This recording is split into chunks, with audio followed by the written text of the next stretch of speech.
arms of some prancing miss, and all his friends will wonder what is the matter with him. No two are in accord as to which is the most beautiful woman in their own town or street. Turn 6 of them loose in a millinery shop or the parlor of a bordello, and there will be no dispute whatsoever.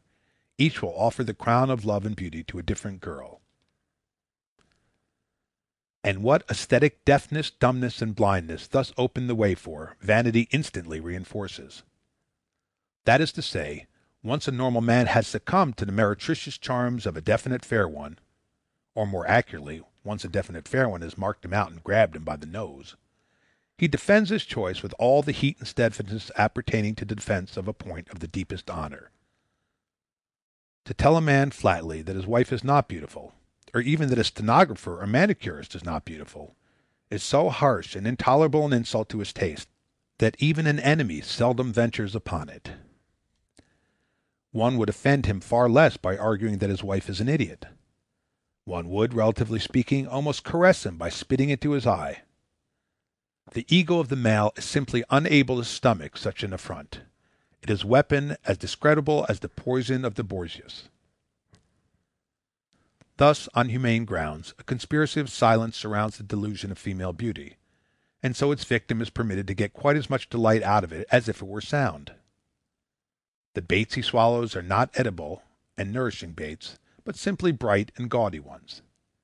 He succumbs to a pair of well-managed eyes, a graceful twist of the body, a synthetic complexion, or a skillful display of ankles, without giving the slightest thought to the fact that a whole woman is there, and that within the cranial cavity of the woman lies a brain, and that the idiosyncrasies of that brain are of vastly more importance than all imaginable physical stigmata combined.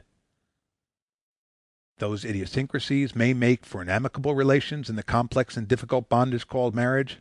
They may, on the contrary, make for joustings of a downright impossible character.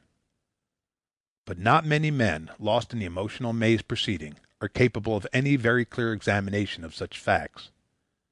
The truth is that they dodge the facts, even when they are favorable, and lay all stress upon the surrounding and concealing superficialities. The average stupid and sentimental man, if he has a noticeably sensible wife, is almost always apologetic about it. The ideal of his sex is always a pretty wife, and the vanity and coquetry that so often go with prettiness are erected into charms. In other words, men play the love game so unintelligently that they often esteem a woman in proportion as she seems to disdain and make a mock of her intelligence. Women seldom, if ever, make that blunder.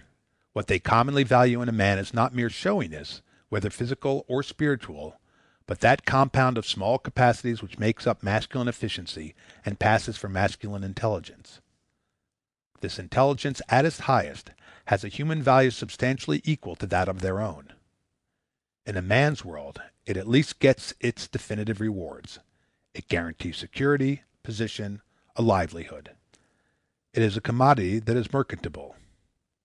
Women thus accord it a certain respect, and esteem it in their husbands, and so seek it out. End of Chapter 2, The Feminine Mind, Part 1.